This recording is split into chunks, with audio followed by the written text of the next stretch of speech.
को बहुत आवश्यकता है जल की। यदि उस मुरली बजाने वाले के पास तनिक सा भी जल मिल गया तो उनके लिए अच्छा हो जाएगा। बालक, तुमने प्रथम प्रश्न का उत्तर तो अति उत्तम दिया है। अब मैं देखता हूँ मेरे द्वितीय प्रश्न का उत्तर तुम दे पाते हो या नहीं। मेरा द्वितीय प्रश्न है, ऐसी कौन सी वस्तु है जो परिवर्तनशील है? हनुमान, वृक्ष हो सकता है। उस पर प्रतिदिन पत्ते पात आते रहते हैं। नहीं तो धरती भी हो सकती है। जैसे वो धरती पहले हरी भरी थी, अब मरुस्थल हो गई है। शीघ्र उत्तर दो हनुमान, वहाँ सब व्याकुलता से प्रतीक्षा कर रहे होंगे। अब तो तुम यहाँ उलझ चुके हो हनुमान। जितना विलंब, जितनी प्रतीक्षा, उतना ही अच्छा। समय, ऋषिवर, समय समय कभी एक सा नहीं रहता, नित्य परिवर्तित होता ही रहता है। जो समय आज है वो कल नहीं होता।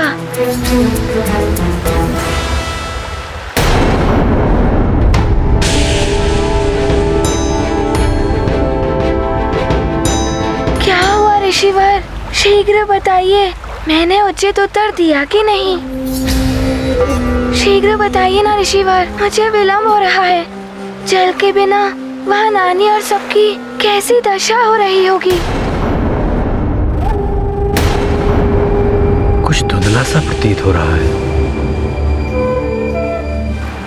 वो समय ही है जो परिवर्तनशील रहता है और तुमने पूर्णतया उचित उत्तर दिया है। मैं ठीक ही कह रहा था। कोई है वहां, प्रतीत हो रहा है कुछ भैंसें हैं वहां पर, चरवाहा भी है। चरवाहे के पास जल अवश्य होगा।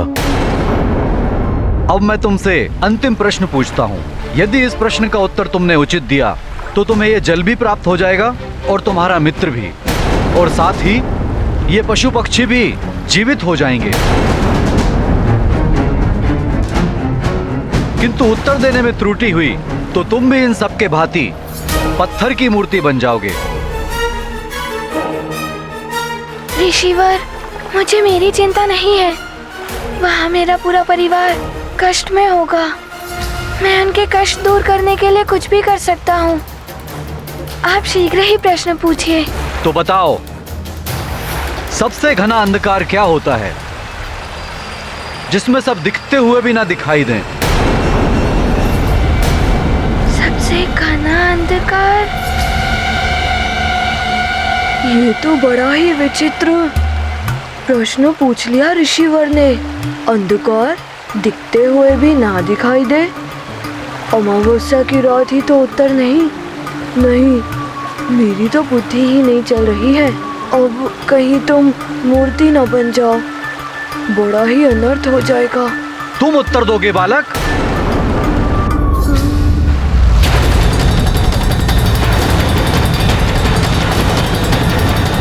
हनुमान, मनुष्य के जीवन का सबसे बड़ा अंधकार है अविद्या एवं अज्ञान।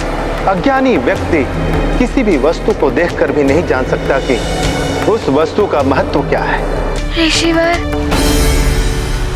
अविद्या एवं अज्ञान, ये सबसे बड़ा अंधकार होता है।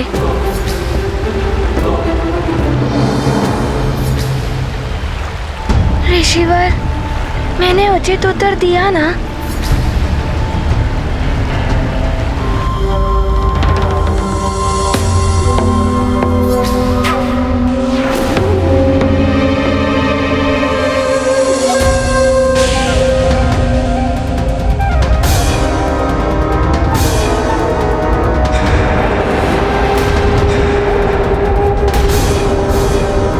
संपूर्ण क्षेत्र तो वैसा ही प्रतीत हो रहा है जैसा हनुमान ने अपने स्वप्न में देखा था।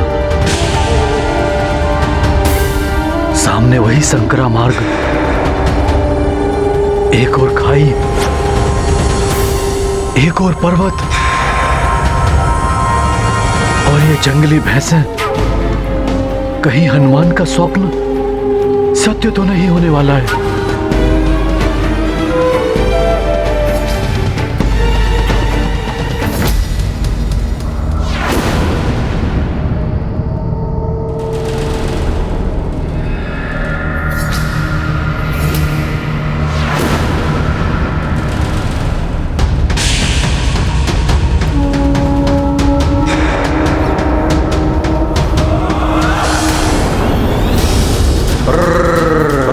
इसका अर्थ मेरी मृत्यु निश्चित है, जो भैंसों के रूप में मेरी ही ओर बढ़ रही है।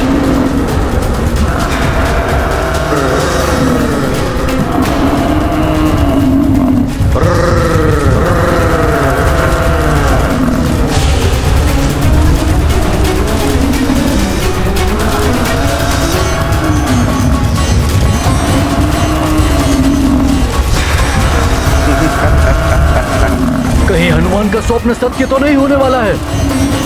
ऋषिवर, मुझे मेरे परिवार की चिंता हो रही है। शीघ्र बताइए ना, मेरा उत्तर उचित है ना? बालक, तुम्हारा उत्तर उचित है।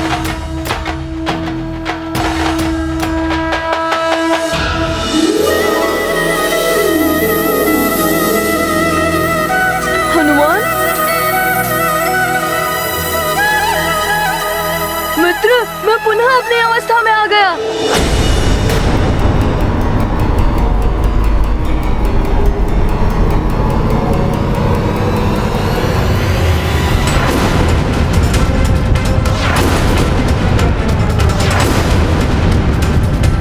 प्रणाम चित्रगुप्त जी।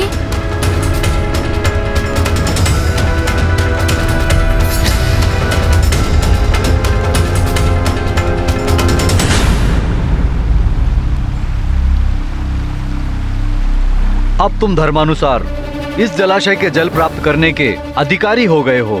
चित्रगुप्त जी, इसीलिए मुझे आपका स्वर परिचित सा लग रहा था। किंतु आप यहाँ क्या कर रहे हैं? आप तो यमलोक में प्राणियों के पाप पुण्य का लेखा जोखा करते हैं, फिर आप ये क्यों कर रहे हैं? हनुमान, पाप पुण्य के अनुसार दंड या पुरस्कार प्रदान करने में, सहायता करने में मेरा एवं समस्त अन्य देवताओं का भी कर्तव्य होता है।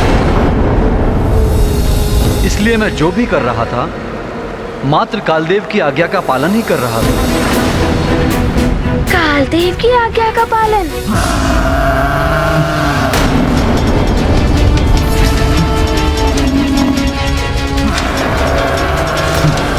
जब तक हनुमान नहीं आ जाता, तब तक मुझे स्वयं को बचाने का प्रयास करना ही होगा। तुम्हें प्रश्नों में उलझाए रखने का आदेश मुझे कालदेव ने ही दिया था, ताकि तुम अपने पिता से दूर रहो और कालदेव उन तक पहुंच सकें। मैं ऐसा होने नहीं दूंगा। मित्रों, चलो।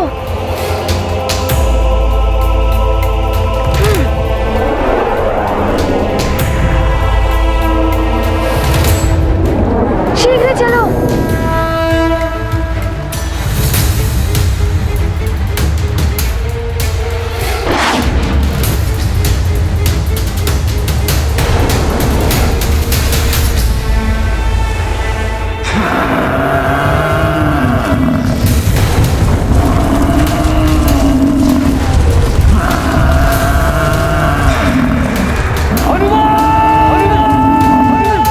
अश्री की ध्वनि। ये तो स्वामी की पुकार है।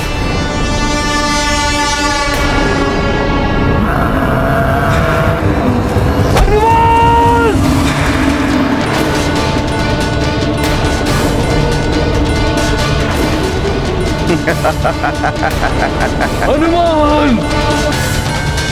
ये तो ठीक वैसा ही दृश्य है जैसा मैंने स्वप्न में देखा था। पिताश्री! हनुमान, देखता हूं अब कैसे रक्षित करते हो अपने पिता को काल से। हनुमान, तुम कुछ नहीं कर पाओगे।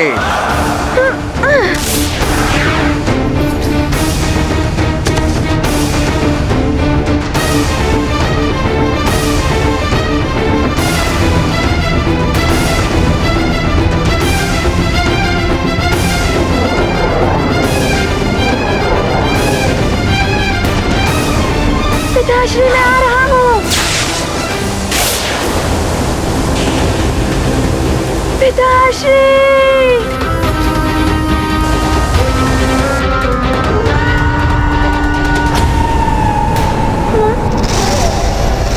हनुमान!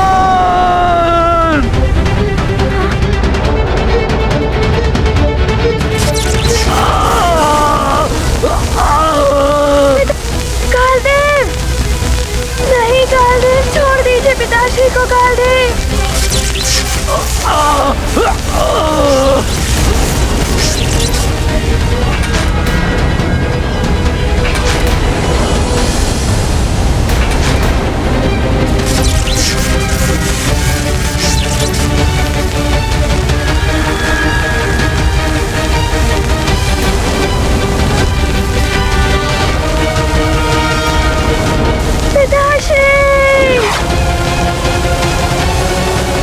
काल के दंड से कोई नहीं बच सकता।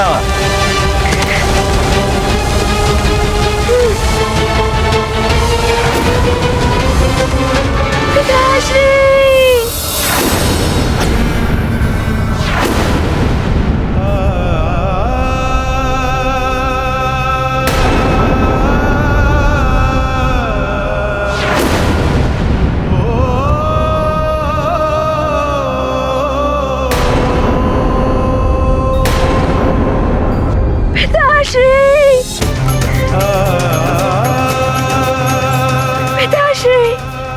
उठिए पिताश्री, उठिए पिताश्री, उठिए, आपका पुत्र हनुमान आ गया है। उठिए पिताश्री, उठिए ना पिताश्री, आपका पुत्र हनुमान आ गया है। पिताश्री उठिए ना, पिताश्री मेरी पुकार सुनिए पिताश्री। उठिए पिताश्री, पिताश्री। हनुमान,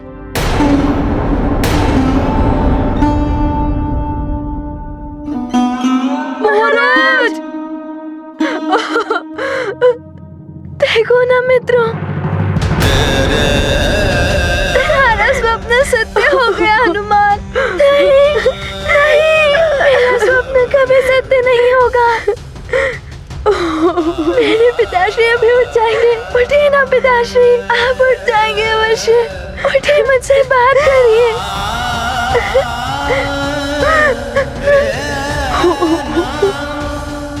उठिए पिताश्री, उठिए महाराज, पिताश्री। क्या हुआ महाराज को?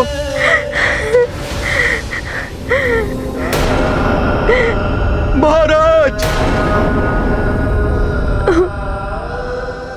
ये तो अनर्थ हो गया युवराज। बहुत बड़ा अनर्थ हो गया। नहीं, पिताश्री को कुछ नहीं हुआ है। वो अभी उठेंगे, मुझसे बात करेंगे। उठिए पिताश्री, अपने नेत्र खोलिए। कालदेव, आप ऐसा नहीं कर सकते। मेरे पिताश्री को मुझसे नहीं छीन सकते कालदेव।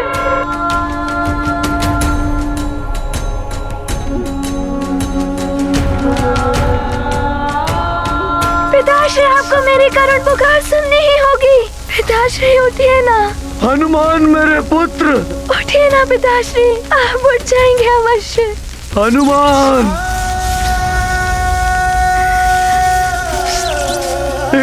एक बालक को उसके पिता से दूर मत कीजिए। मुझे जाने दीजिए कालदेव।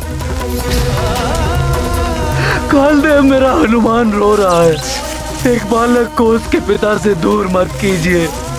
मुझे जाने दीजिए कालदेव। हनुमान! पिताश्री उठिए, पिताश्री। हनुमान मेरे पुत्र, अपने हनुमान से बात कीजिए पिताश्री, अपने हनुमान से बात कीजिए। केसरी, जब तक देह में प्राण होते हैं, संबंध तब तक ही होते हैं। आपके देह से आत्मा पृथक हो चुकी है। अब आपका उस संसार से या किसी भी प्राणी से कोई संबंध नहीं है। आत्मा हर मोह माया से परे होती है। आपके लिए भी उचित यही होगा कि मोह का त्याग कर दे, अन्यथा आप हर क्षण दुखी ही रहेंगे।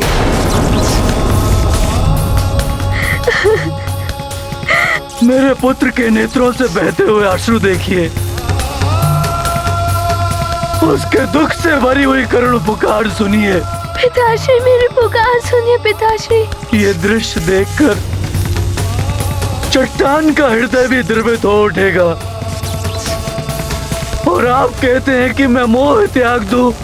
केसरी, अब आपके दैहिक एवं भौतिक संबंध समाप्त हो चुके हैं। अब आप ना तो किसी के पिता हैं, ना ही कोई आपका पुत्र। हनुमान, पिताश्री उठिए। हनुमान मेरे पुत्र। मेरे अपराध का दंड मेरे पिता को मिल रहा है। कालदेव, आप तो देवता हैं, आप ऐसा अनर्थ नहीं कर सकते। पिताश्री, आप अपने पुत्र को छोड़ के नहीं जा सकते। उठिए, गले लगा लीजिए पिताश्री मुझे। लौट आइए वापस पिताश्री।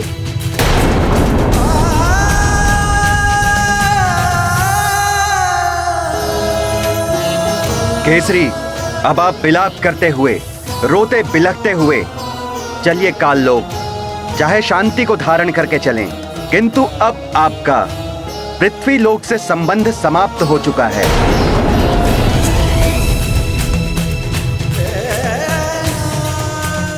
पुत्र हनुमान। कालदेव, क्या मेरा दंड इतना बड़ा था जो आपने मेरे पिताश्री के प्राण ही हर लिए? मैं मेरे पिताश्री के बिना नहीं रह पाऊंगा। पिताश्री उठिए, लौट आइए पिताश्री। पिताश्री, पिताश्री,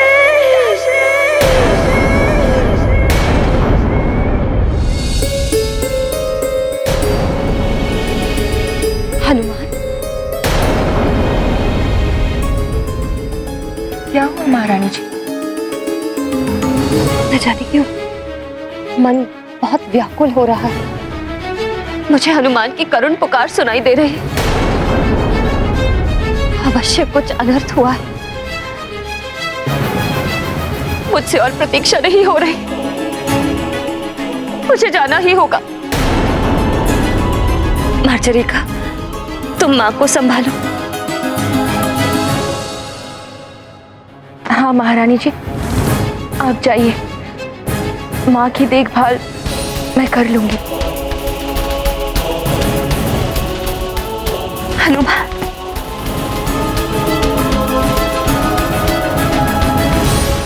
पिताश्री, नेत्र खोलिए पिताश्री।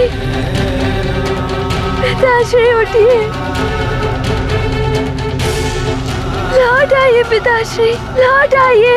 हनुमान छोटा सा बालक है, आपके बिना नहीं रह पाएगा। लौट आइए पिताश्री, लौट आइए। कालदेव, मुझे छोड़ दे कालदेव। नहीं, मत ले जाइए मुझे। कालदेव, छोड़ दीजिए कालदेव। पिताश्री, कालदेव ने मुझे आपका भी अपराधी बना दिया है। मेरे कारण आपके प्राण छिन गए।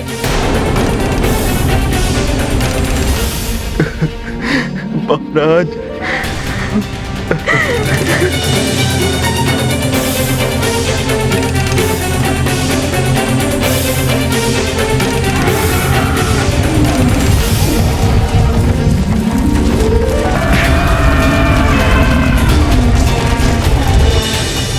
उस दुष्स्वप्न ने चेतावनी दे दी थी।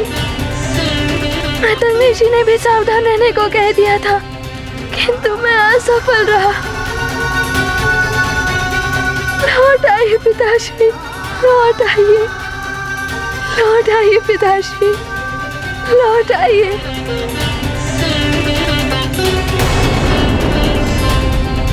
नेत्र खोलिए अपने पिताश्री, नेत्र खोलिए।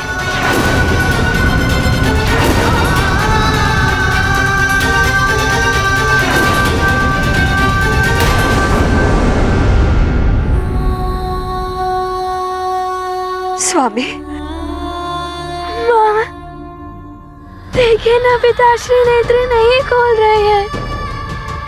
देखिए ना माँ, पिताश्री को कहिए नेत्र खोले। स्वामी,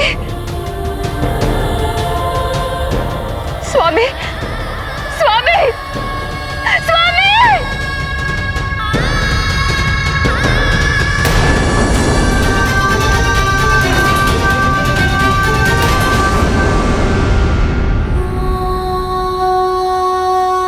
स्वामी, माँ, देखिए ना पिताश्री नेत्र नहीं खोल रहे हैं। देखिए ना माँ, पिताश्री को कहिए नेत्र खोले। स्वामी, स्वामी, स्वामी, स्वामी! नहीं, ये सत्य नहीं हो सकता। स्वामी!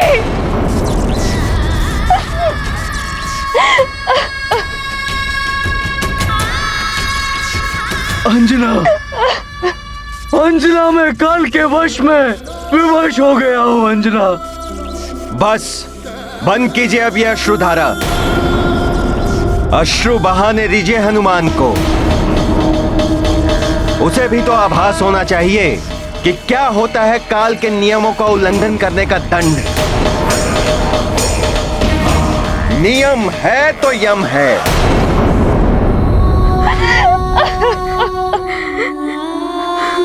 जन्म होने पर प्राणी विलाप करता है और परिजन प्रसन्न होते हैं।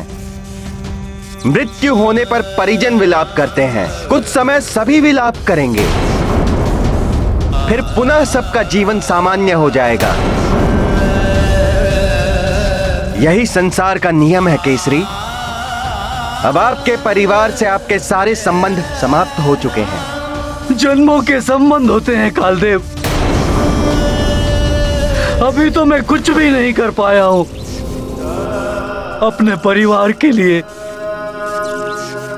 समाज के लिए और इस समस्त संसार के लिए मुझे बहुत कुछ करना है कालदेव, बहुत कुछ। मुझे कुछ जीवन दान और दे दीजिए कालदेव। जितना आपके पास समय था उसके अनुसार आप जितना कर सकते थे आप कर चुके हैं। अब अपने पुत्र को भी करने दीजिए कुछ।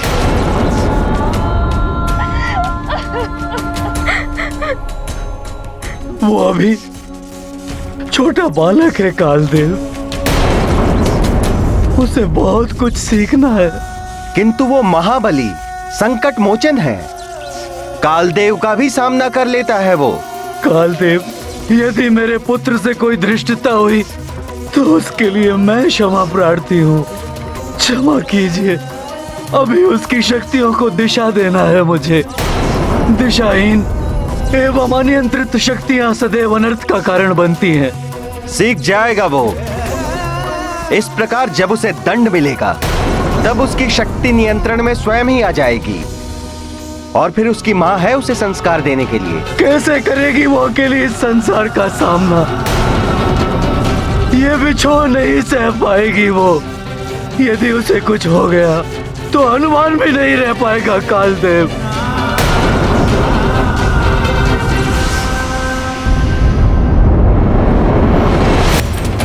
ये क्या हो रहा है देवेश्वर?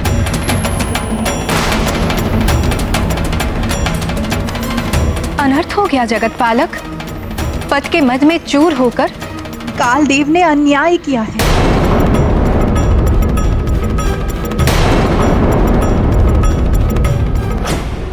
क्या हुआ?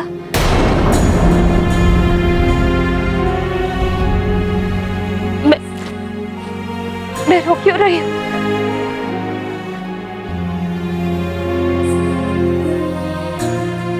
स्वामी अभी उठेंगे।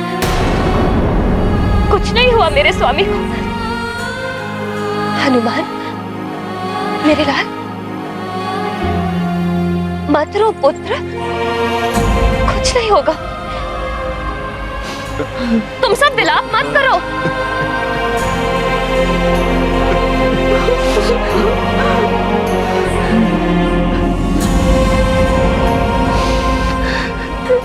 ऐसे क्या देख रहे हो मुझे पुत्र? तुम्हारे पिताश्री तुमसे बहुत प्रेम करते हैं। तुम उठाओ अपने पिताश्री को। मेरी मृत्यु ना हनुमान सहन कर पाएगा ना अंजना। मेरे परिवार पर दया कीजिए कालदेव, दया कीजिए कालदेव। छोटा सा परिवार है मेरा कालदेव। मेरे बिना टूट कर रह जाएगा, बिखर जाएगा मेरा परिवार कालदेव, बिखर जाएगा।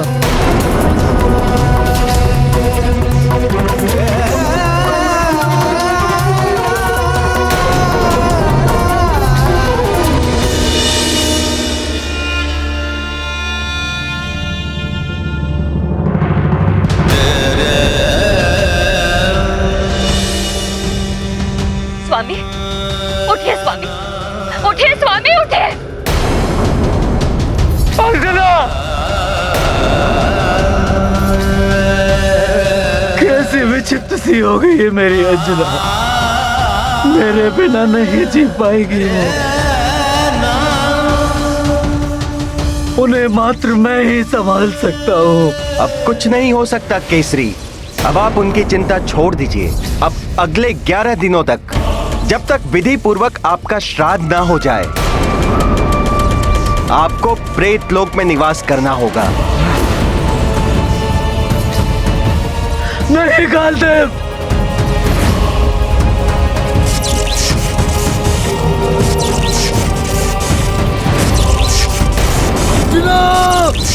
हनुमान! हनुमान, तुम्हारे पिताश्री को उठना ही होगा। कहो इनसे पुत्र, हमें तीर्थ यात्रा पूर्ण करनी है, तभी तो हमारे संकट मिट पाएंगे। पिताश्री, मैं क्या करूं? अब आप ही समझाइए माँ को।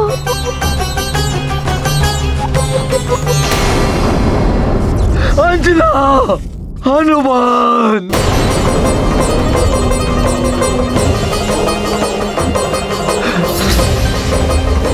अंजना, हनुमान!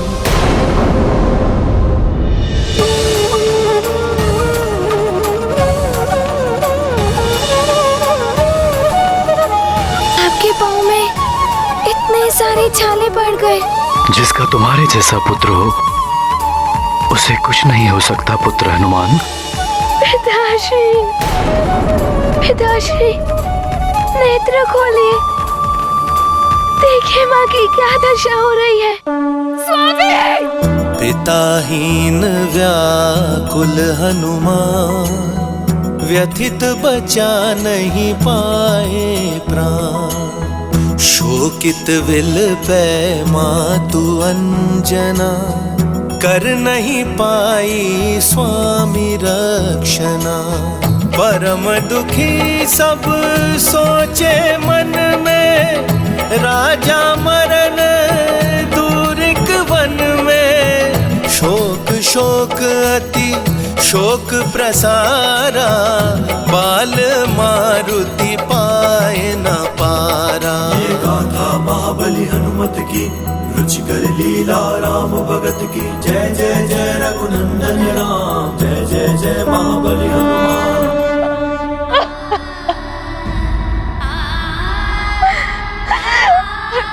हनुमान जी, पिताश्री,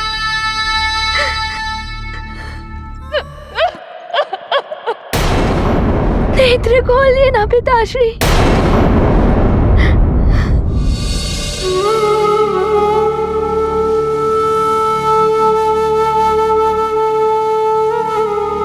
आप तो हनुमान की पुकार भी नहीं सुन रहे।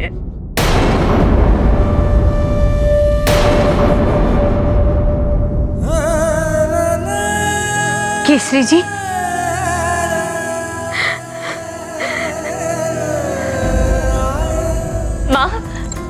माँ देखिए ना, इन्हें क्या हो गया है।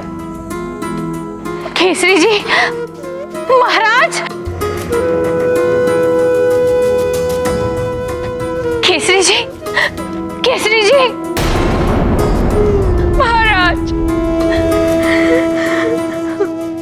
माँ देखिए ना, ये तो हनुमान की भी नहीं सुन रहे हैं। आप ही इनसे कहिए ना कि हनुमान सबके लिए जल ले आया है, अब सबकी प्यास बुझ जाएगी।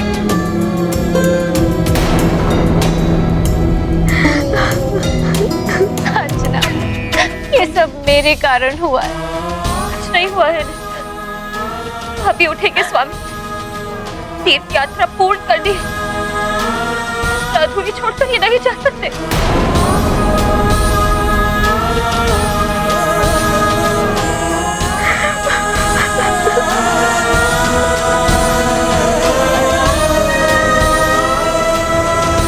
हनुमान,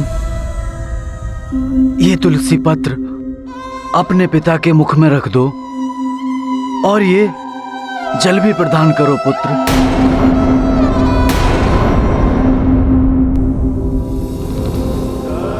इस तुलसी पत्र से इन्हें मोक्ष की प्राप्ति होगी और मृत आत्मा को भगवान विष्णु के वैकुंठ लोक की प्राप्ति का अधिकार मिल जाएगा।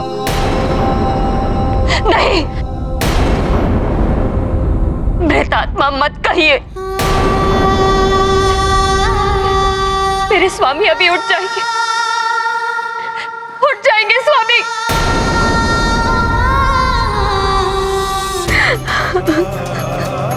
मैं ही दोषी हूँ,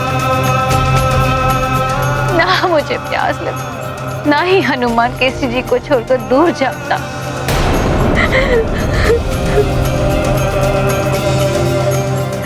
कौन जानता था ऐसा होगा माँ। संभालिए स्वयं को।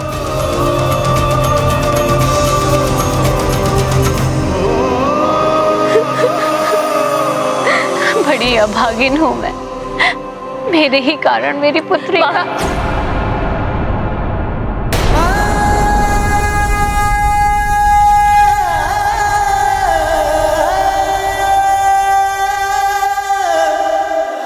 हमें तो ज्ञात ही नहीं था ये महाराज केसरी का परिवार है। हाँ, महाराज केसरी के परिवार को दुख में देखकर हम इनकी सहायता के लिए ही तो यहाँ आए थे।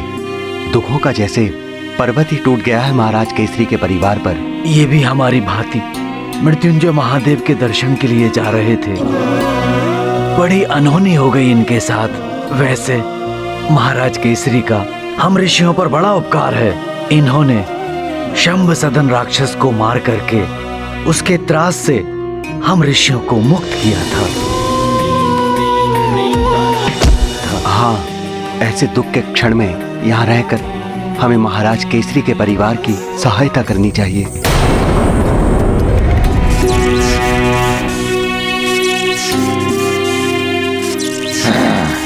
चलिए। अंजना, हनुमान,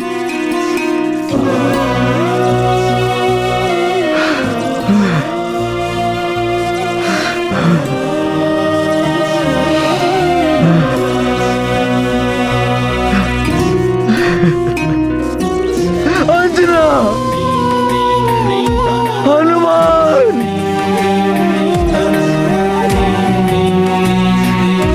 हनुमान जैसे अबोध बालक से कैसे कोई इतना बड़ा अपराध हो सकता है जो उसके परिवार को इतना भीषण दंड दिया गया।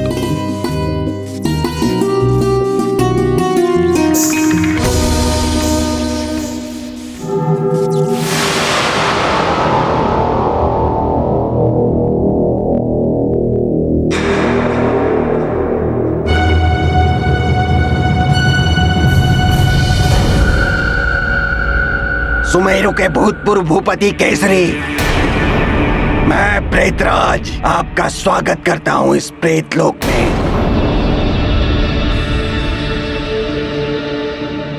केसरी जी, अब ये मोह माया छोड़ दीजिए, उस संसार से संबंध तोड़ दीजिए, अन्यथा आपको भयंकर कष्ट भुगतना होगा। यदि आप इस लोक में दुखी होंगे तो आपका परिवार भी उस लोक में उतना ही दुखी होगा। केसरी, मिथ्या है अब वो संसार, अब तो मात्र मृतदेह है वहां। उसकी भी अंतिम यात्रा अब आरंभ हो चुकी है।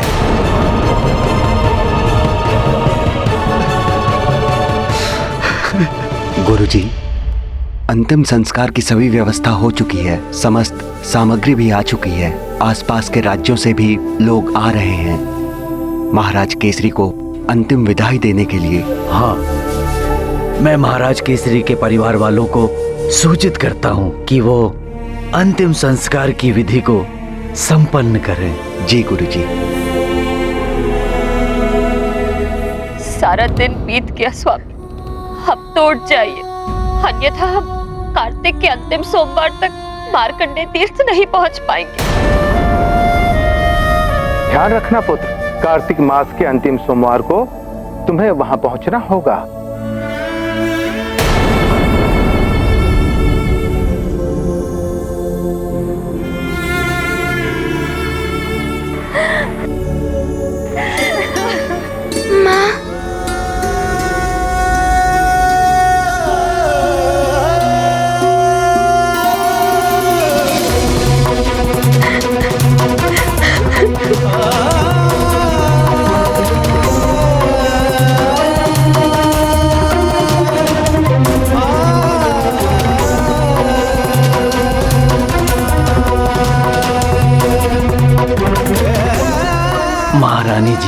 हम आपकी दुख की घड़ी में आपके साथ हैं, परंतु महाराज केसरी के मृत देह को अब अधिक समय तक रखा नहीं जा सकता। हमने सारी व्यवस्था कर ली है, इनका अंतिम संस्कार हो जाना चाहिए।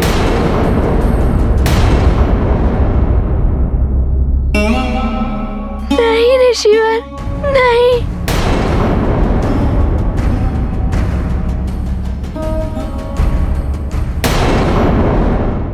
माँ, ना मैं पिताश्री को तीर्थ यात्रा पर जाने के लिए कहता और ना ही ये सब होता। कैसा संकट मोचन हूँ मैं। मेरे ये पुत्र का जीवन व्यर्थ है जो अपने ही पिताश्री को संकट से नहीं बचा पाया।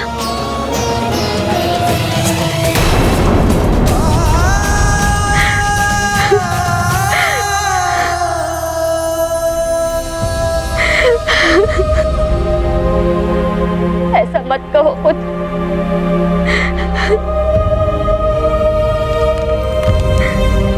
इसमें तुम्हारा कोई दोष नहीं पुत्र। ये मुरली की धुन, न जाने इस मरुथल में मुरली बजाने वाला कौन आ गया। उस पर्वत की ओर सुनाई दे रही है मुझे मुरली की धुन। किसी ने मुरली बजाई। वो कोई रहस्यमय मुरली की धुन। उसी को सुनकर तुम्हारे पिताश्री दौड़े दौड़े चले गए। मुरली की धुन रहस्यमय सी। मेरे स्वामी अभी लौट कर आएंगे। जिसने भी उन्हें हमसे दूर किया है वो अधिक समय तक उन्हें अपने पास नहीं रोक पाएगा।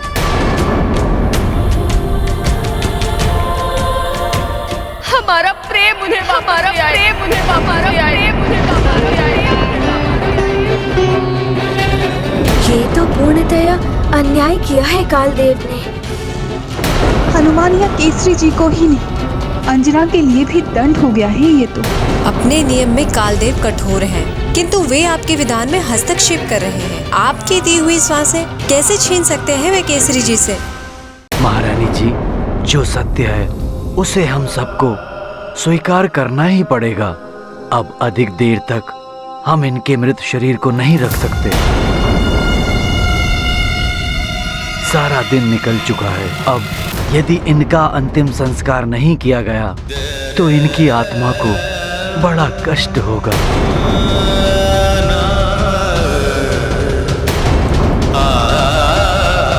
हनुमान पुत्र, हमने अंतिम संस्कार की सारी व्यवस्था कर ली है। अब आपको अंत विधि पूरी करनी है।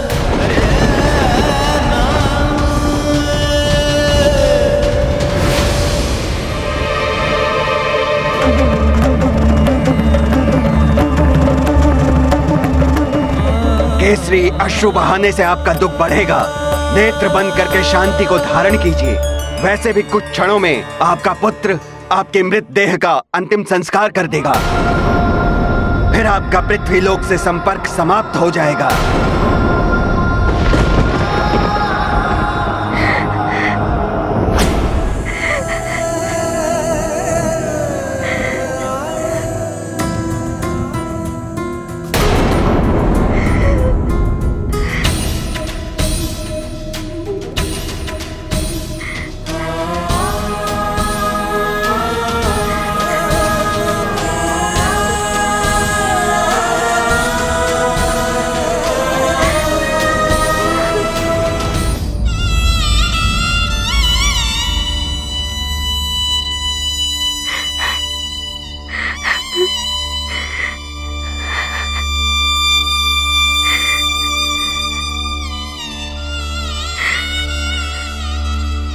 पुत्र हनुमान, ये पवित्र गंगा जल आप अपने मृतक पिता के शरीर पर छिड़किए।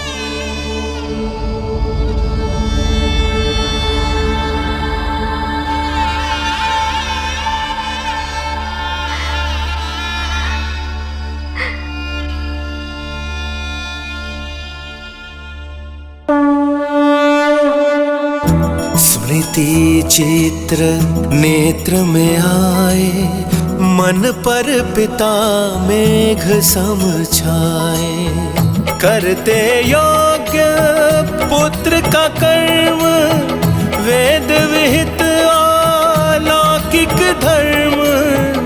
आंसू से भर आई अंजलि, यही तात अर्पित श्रद्धांजलि।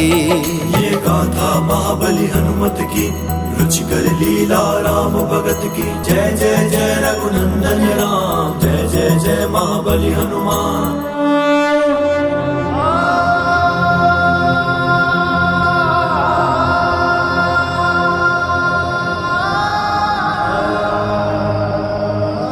पिताश्री। महारानी जी, आप लोगों को इस प्रकार तड़पता देखकर महाराज केसरी की आत्मा को कष्ट हो रहा होगा।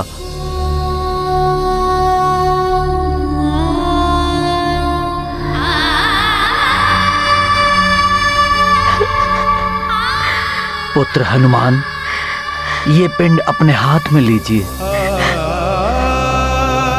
अब हम आपके मृतक पिता की शांति के लिए ये पिंडदान आरंभ करते हैं।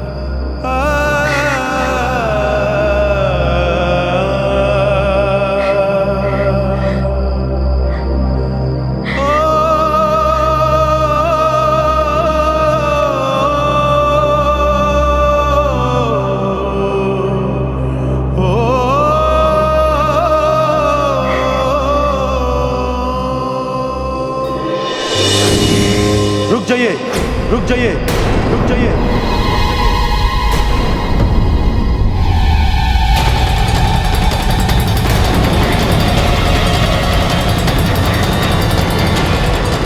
प्रणाम देव गुरु बृहस्पति। ऋषिवर, ये पिंड विधि त्रुटिपूर्ण है।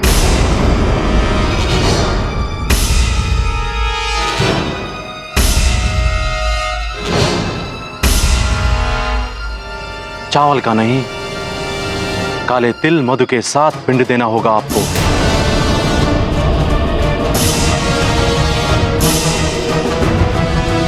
क्योंकि केसरी जी की अकाल मृत्यु हुई है। अकाल मृत्यु?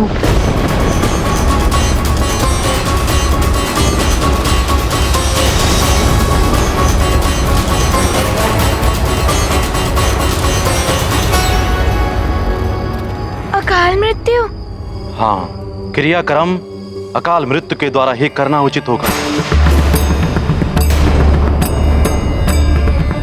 केसरी जी की मृत्यु एक स्वाभाविक मृत्यु नहीं है। अकाल मृत्यु हुई है कालदेव द्वारा, कालदेव द्वारा, कालदेव द्वारा। ये क्या कह रहे हैं आप देव गुरु? यही सत्य है पुत्र हनुमान। ब्रह्मदेव ने जितनी श्वासें दी थी, उसे पूर्ण के बिना छीन लिया कालदेव ने।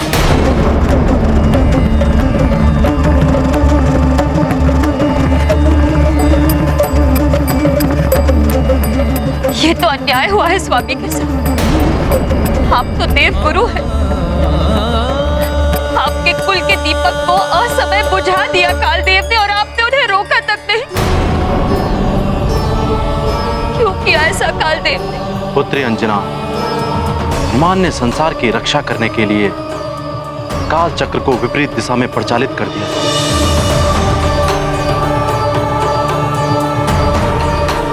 इसे ही अपने कार्य में हस्तक्षेप मानकर कालदेव ने हनुमान को दंड देने के लिए केसरी को अकाल मृत्यु प्रदान कर दी।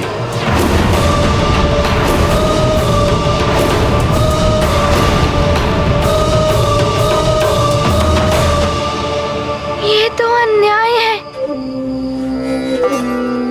मेरे पिताश्री ने कौन सा अपराध किया है? वो मुझे दंड देते, किंतु वो पिताश्री को इस प्रकार दंड नहीं दे सकते। किंतु हनुमान, अब कुछ नहीं किया जा सकता। कालदेव का निर्णय अटल है, उसे मैं भी परिवर्तित नहीं कर सकता हूँ।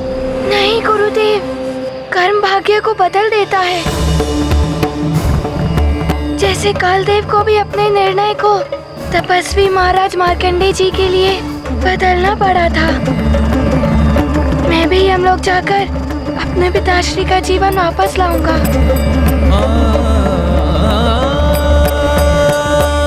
नहीं हनुमान, तुम कहीं नहीं जाओगे। यदि कालदेव अधिक क्रोधित हो गए तो न जाने क्या अनर्थ कर बैठेंगे।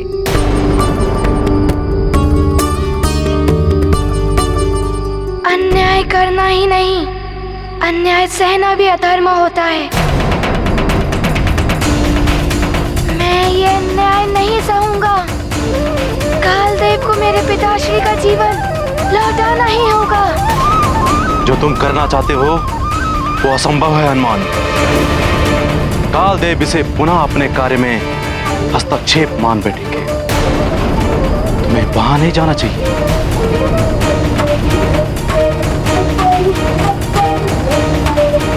मेरा हनुमान कालदेव के पास जाएगा।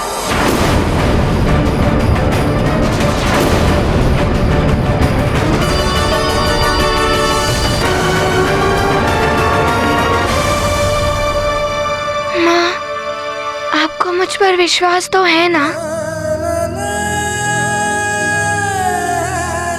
हाँ पुत्र, मेरे विश्वास और तुम्हारे पितृ भक्ति की शक्ति कालदेव से तुम्हारे पिताश्री के प्राण वापस लेकर आएगी।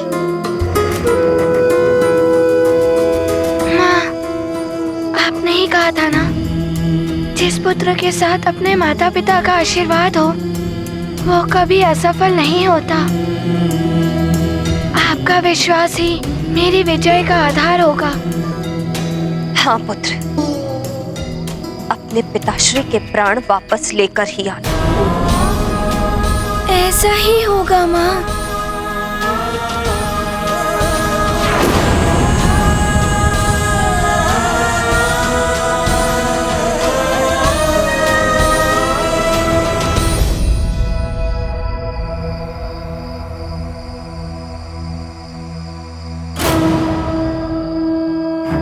पिताश्री, आप साक्षी हैं, मेरे परिजन हैं, मेरे मित्र हैं और आप सब भी साक्षी हैं। ये 10 दिशाएं भी साक्षी हैं हनुमान की प्रतिज्ञा की। मैं केसरी नंदन अंजनी पुत्र हनुमान काल लोक से अपने पिताश्री के प्राण वापस ले आऊंगा, वापस ले आऊंगा, वापस ले आऊंगा, वापस ले आऊंगा। तभी इस पृथ्वी पर पग रखूंगा।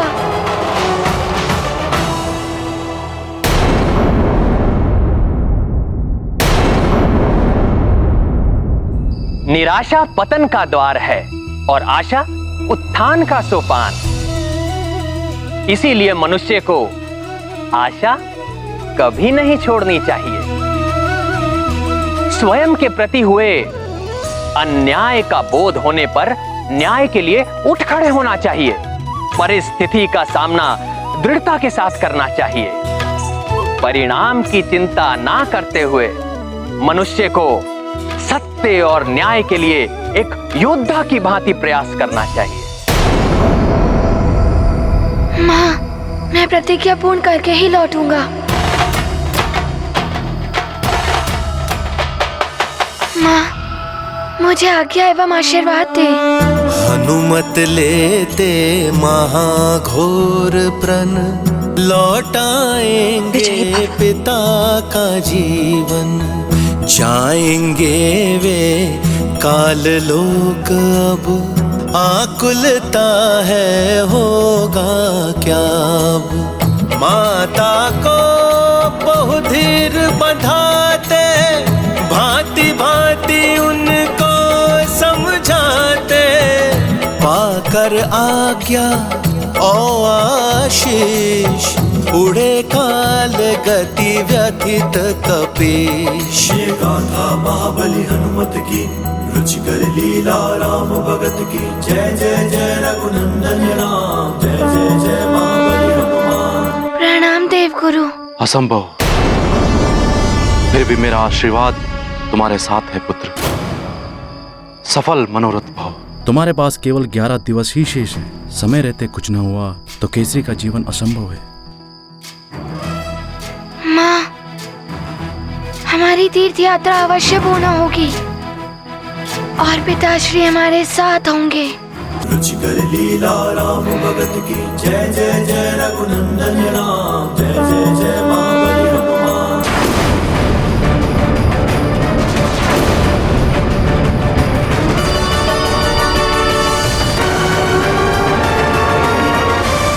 हनुमान, तुम्हारे पिता अब कभी नहीं होंगे तुम्हारे साथ। तुम्हारे लौट कर आने से पहले ही केसरी की देह चिता में भस्म हो चुकी होगी। पिताश्री की आत्मा बहुत कष्ट में होगी। माँ का मन भी बहुत दुखी है। मुझे शीघ्र ही पिताश्री के प्राण लेकर वापस लौटना होगा। मेरे कारण पिताश्री के प्राण चले जाए, ऐसा पुत्र नहीं हूँ मैं। ऐसा कदापि नहीं होने दूंगा मैं।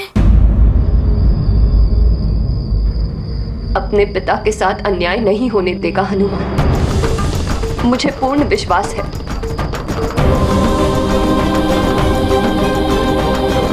मेरे स्वामी की देह का अंतिम संस्कार नहीं होगा। हनुमान इनके प्राण वापस लेकर ही आएगा। जब तक हनुमान मेरे स्वामी के प्राण लेकर नहीं लौटता,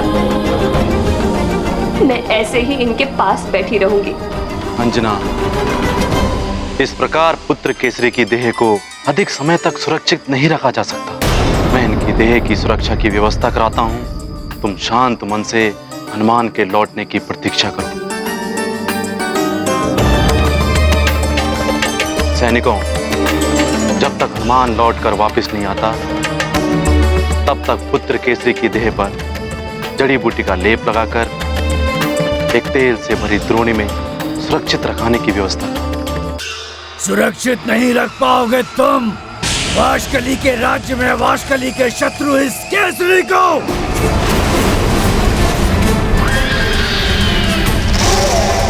वाशकली राज्य का युवराज है वाश का शान। ये कदापि नहीं होने देगा, कदापि नहीं।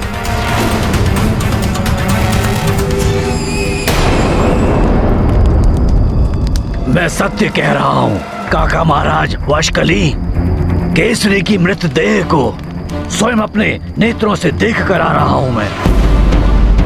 उस दुष्ट केसरी के पुत्र हनुमान ने हमें भी पराजित किया और हम असहाय देखते रह गए।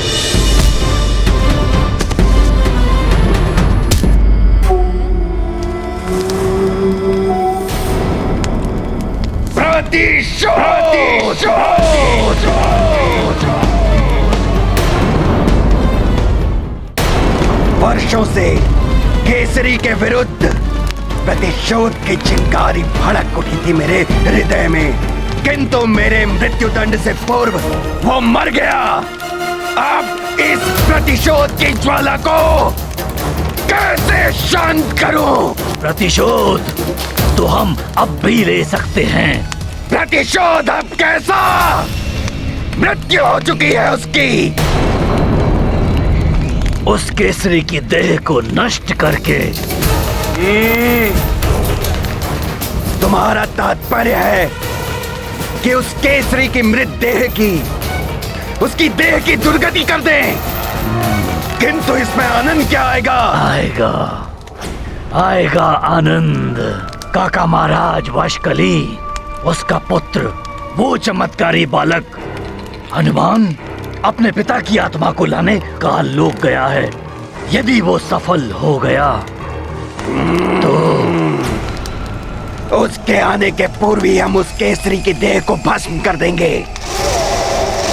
अब ना रहेगा बांस और ना बजेगी बांसुरी।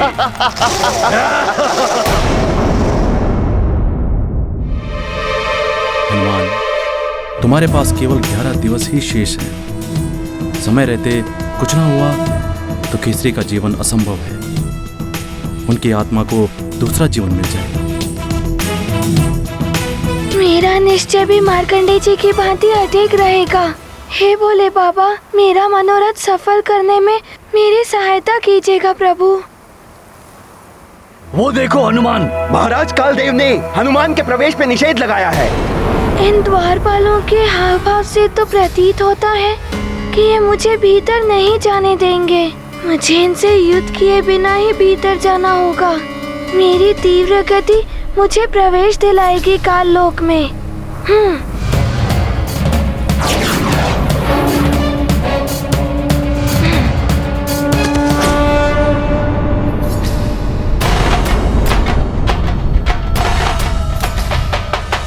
हनुमान,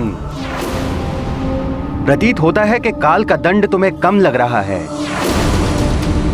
इसीलिए काल लोक में आने का दुस्साहस कर बैठे हो तुम।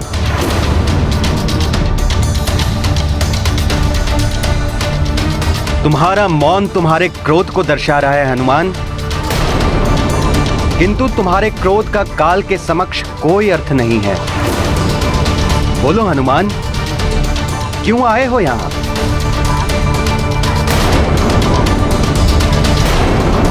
प्रणाम कालदेव। मैं यहाँ पिताश्री के प्राण वापस लेने आया हूँ। बालक हो, मृत्यु का अर्थ नहीं जानते हो तुम। तुम्हें क्या लगता है ये संभव है? दंड अपराधी को ही दिया जाता है और अपराधी मैं हूँ। मेरे पिताश्री ने तो कोई अपराध नहीं किया था, फिर पिताश्री को कैसे दंड दे सकते हैं आप? तुम्हारे पिता की मृत्यु ही तुम्हारे लिए सबसे बड़ा दंड है हनुमान। किंतु यह अन्याय है कालदेव, ऐसा मत करिए। पिताश्री के प्राण वापस लौटा दीजिए। तुम्हारे परिवार को दुख पहुंचा है, इसलिए तुम मुझ पर अन्याय का आरोप लगा रहे हो हनुमान।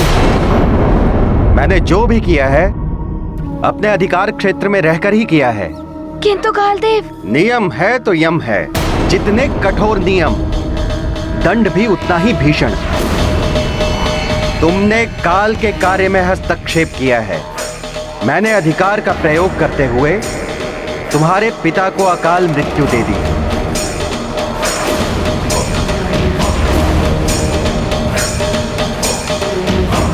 कालदेव, ये आपका कैसा अधिकार है? किसी के अपराध का दंड किसी और को दे? कालदेव, मैं प्रस्तुत हूँ, मुझे दंड दीजिए, किंतु मेरे कारण मेरे पिताश्री को दंड देना ये न्याय है? हनुमान, मेरे न्याय और मेरे अधिकार पर प्रश्न उठाने का प्रयास मत करो। तुमसे नहीं सीखना है मुझे न्याय और अन्याय का पाठ। मेरा अधिकार क्या है इसका ज्ञान है मुझे। और एक बात भली भांति जान लो तुम हनुमान, यदि मैं चाहूं भी तब भी तुम्हारी प्रार्थना स्वीकार नहीं कर सकता हूं। ऐसा क्यों कह रहे हैं आप? आप प्राण हर सकते हैं तो लौटा भी सकते हैं। यह भ्रम है तुम्हारा हनुमान। मैं प्राण हरने का कार्य करता हूं, किंतु मैं किसी के प्राण नहीं लौटा सकता। यही नियम है। नियम है तो यम है। कालदेव, मैंने माँ को वचन दिया है कि मैं पिताश्री के प्राण लेकर ही पृथ्वी लोक जाऊंगा। अबोध हो तुम, पुनः भूल कर बैठे। ऐसे असंभव प्रण लेने से पहले तुम्हें सोचना चाहिए था। असंभव को संभव करके रहूंगा मैं। मैंने मेरी माँ को जो वचन दिया था वो पूर्ण करके रहूंगा।